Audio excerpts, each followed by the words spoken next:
security of our country. It's a choice about which team, which leader has the leadership, the proven experience to keep us safe and keep our economy moving forward.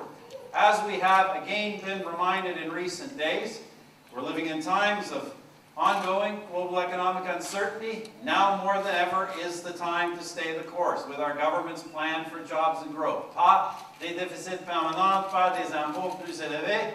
Le plan de notre gouvernement pour un budget équilibré et des impôts bas. Not deficits, not higher taxes. It's time to stay the course with our government's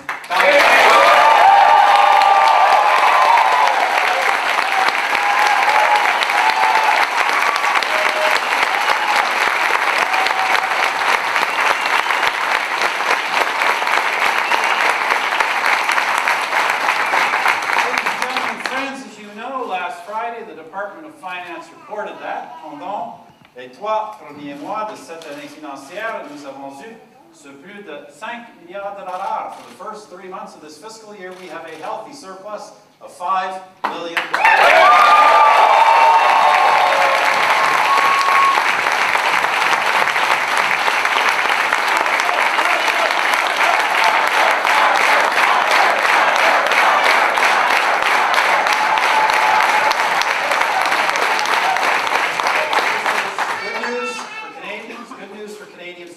Et bien que l'équilibre budgétaire ne soit pas une fin en lui-même, le fait est que les budgets équilibrés sont la base qui permettent au gouvernement de remettre plus d'argent dans les poches des familles canadiennes et de vous assurer que vous allez garder cet argent. Well, a balanced budget is not an end in itself. The reality is that balanced budgets are the foundations that allow a government to put more money into the pockets of hardworking Canadian families and that makes you know that you will keep that money.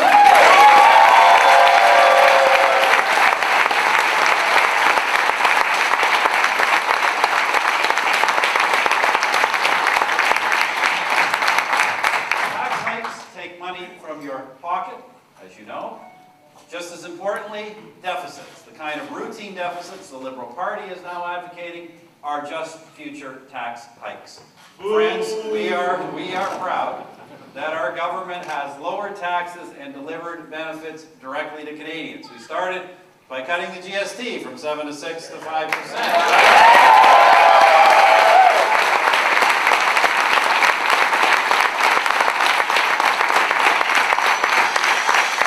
We reduced the universal child care benefit, and this year we have enhanced it.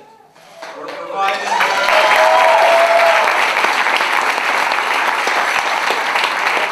tax relief for families who put their children in arts and sports programs. We increased the amount families can claim under the child care expense deduction.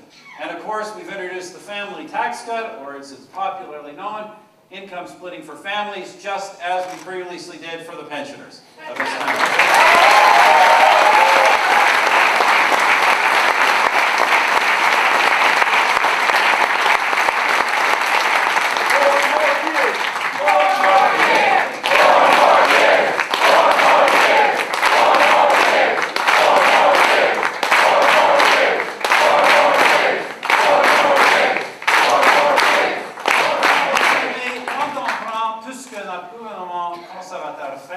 Aider les familles canadiennes à s'en sortir, la réduction de l'impôt sur le revenu, les prestations, la baisse de la TPS, une famille moyenne a plus de $6 500 dans ses poches.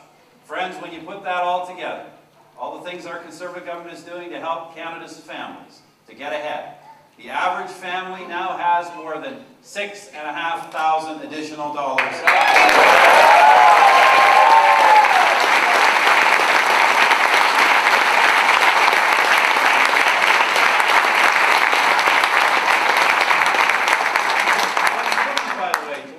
Households will spend every year on groceries. And these are not extravagant opposition election promises. These are real savings, real benefits that Canadians are receiving right now because of the choices our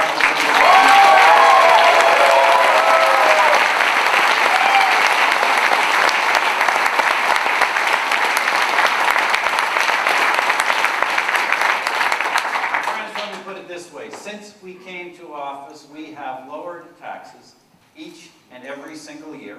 Low and middle income Canadians have received the bulk of our tax relief. In fact, more than 1 million low-income Canadians have been removed from the tax rolls altogether. The overall federal tax burden in this country is at its lowest level in over 50 years.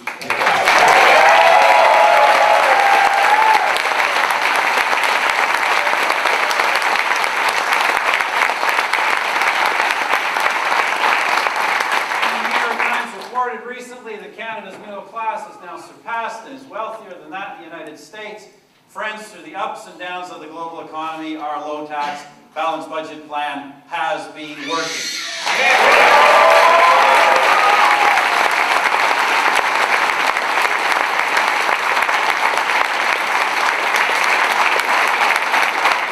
Mais, à cette élection, nos adversaires proposent une approche très différente. Ça commence par supprimer les choses que les familles de la classe moyenne ont gagnées. In this election, our opponents propose a very different approach. It begins by taking away the things middle-class families have won. Justin Trudeau and the NDP say they would eliminate income splitting. For some families, that means a $2,000 tax hike. Justin also admits he would cancel UCCB payments. That's nearly $2,000 per year. For a child under the age of 6, over $700 per year. For children between 6 and 17, gone. And that's just the beginning. Both Trudeau and Mulcair have proposed to raise payroll taxes as well. If you are earning $60,000 a year, that means that a Liberal or NDP government would take an extra $1,000 a year from your paycheck. But it doesn't, friends, it does not stop there.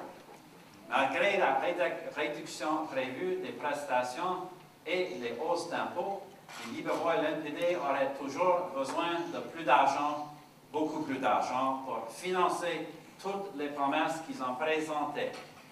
Despite their planned cuts to benefits and their planned tax increases, the Liberals and NDP will still need more money, a lot more money, to pay for all of the promises that they have rolled out. And so they will run up deficits, both of them. Justin has finally admitted that. The 3 deficits, he says, 3 deficits, modest deficits, he says. Well, at least $10 billion of modest deficits. Don't seem so modest after all. As for the NDP, they say they haven't said yet how much they would borrow and how much they would tax. But they are promising tax hikes. Modest tax hikes.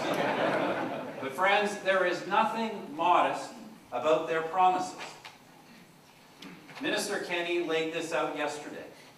Nearly $14 billion, the NDP, nearly $14 billion in new first-year spending alone, rising to almost $35 billion per year when fully implemented. By the way, that's not even accounting for more than 125 other promises that we haven't yet been able to cost.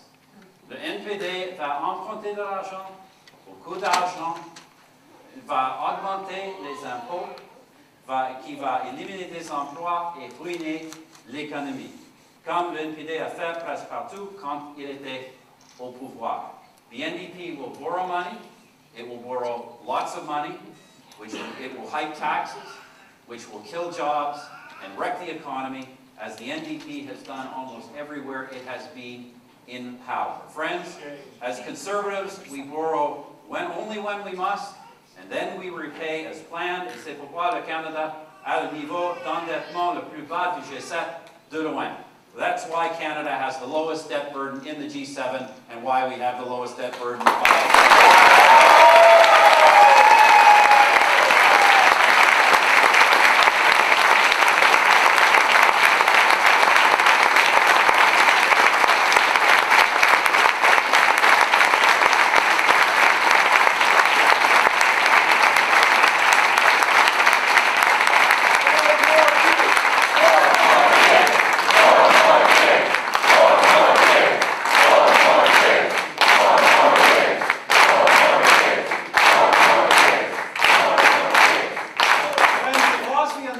side's really simple. The Liberals and the NDP borrow in hard times because they must, and they borrow in good times because they can. And friends, we've seen how that show ends. Mounting deficits, increased taxes, and eventually cuts, big cuts, to key programs and services. And friends, our country is not going to go back in that direction.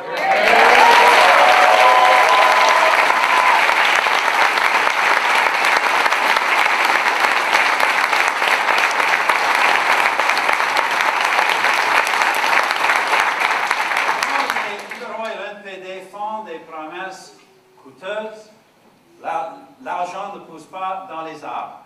Il finit par venir des poches des familles de la classe moyenne.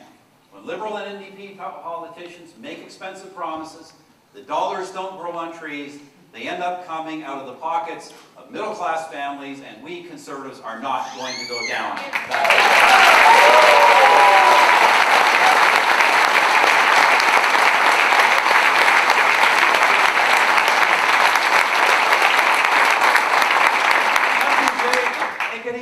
Vos impôts fédéraux sont réduits et vos prestations augmentent, et nous allons nous assurer que ça reste comme ça. Our budget is balanced, your federal taxes have come down, your benefits are up, and we are going to keep it that way.